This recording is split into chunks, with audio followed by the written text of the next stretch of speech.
everyone.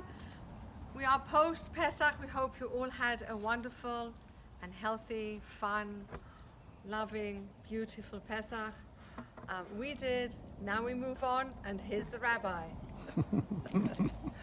And this is after Pesach.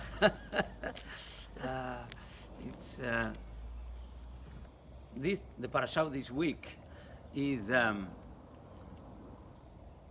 parashat Achare, and at the same time tonight we start commemorating the Holocaust, and it is actually Thursday, when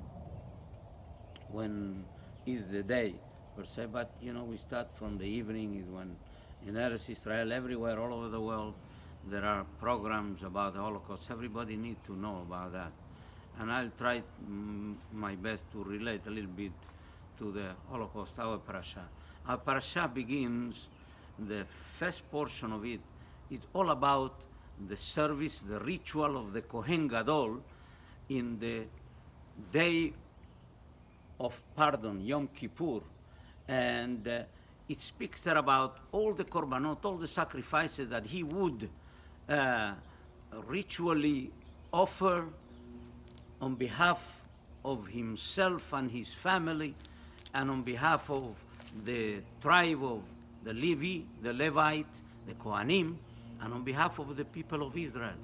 And it's such an intense day for the Kohen Gadol that everybody would be relying on his prayers and all his action.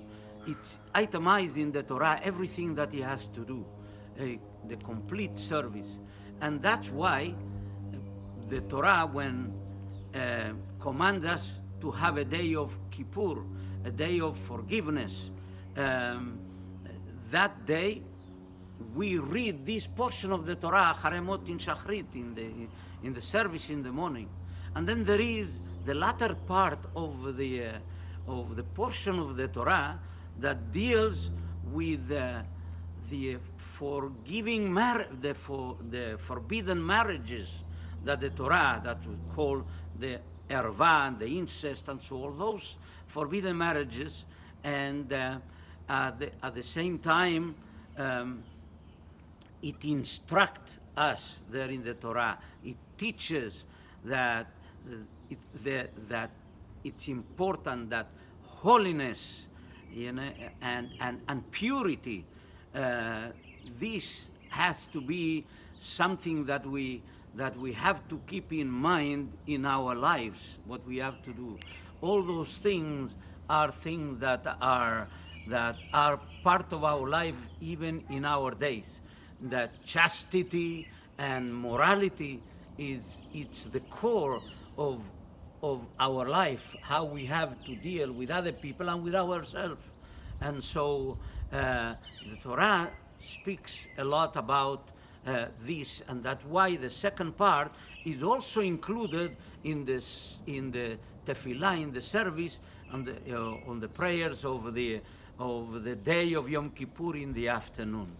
And this is the core of what it is, and it's included all these: time, space, and place. And which means we have to be mindful of the time. Our rabbis, even God gave them the power to sanctify time. We have to sanctify time in our own way. The same as the rabbi were given to decide when Rosh Chodesh was, when was the holidays.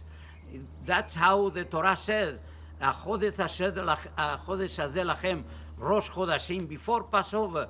This is going to be the first of the month, and to you, I'm giving you the right to establish the date when it's going to be Rosh Chodesh, and from there, when it's going to be the holiday. So we have given that. We do this when it comes to Shabbat, Zecher leMaaseh Bereshit, and everything that we do to remember that God is the one that we owe everything, and He brought us out from slavery to freedom. And then there is what, beside time, then there is a place. the place like Jerusalem, the place like the Bet HaMikdash, and also what it is purity, which is we go into the Bet HaMikdash only in purity. The same thing we have to have purity in our heart when we deal with everybody else, and it's important also the place. The same as the Bet HaMikdash is Kadosh, our homes have to be a place where there is Kedusha, there is sanctity, there is morality, there is ethics. That's what governs this parasha, and that's why it was incorporated in the day of Yom Kippur of our services. Now we are going to be commemorating tonight is the Holocaust of what happened. We have to grieve and remember the 6 million of our Jewish brethren, and also all those who are being discriminated in the world just because whatever they are. But we were the example of the world. And the Holocaust commemoration, because the Holocaust, it represents what the Nazis did, and the Nazis, they were the antithesis of exactly what the Torah is speaking about here, about holiness, about chastity, and about regard for life, because the Nazis didn't care about life. They were the people who were bestials, you understand? And we have to recognize that life is to be to bring goodness and to be consideration about other people, about other human beings, and they completely took away the image of God practically from themselves by their behavior, what they did to our people and what they did also to other people in the world. And also we live in a time when the world didn't care. The world really did not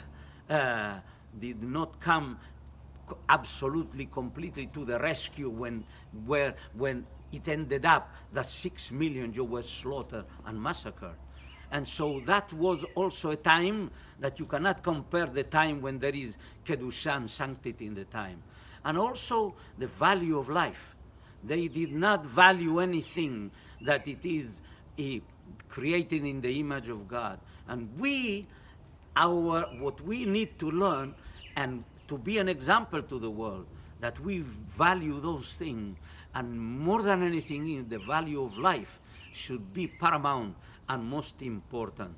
And that we feel as we commemorate the Holocaust, the people of Israel have learned the lesson that wherever there is suffering, wherever there is a loss of life, where people are suffering with their lives, they are going there and to help.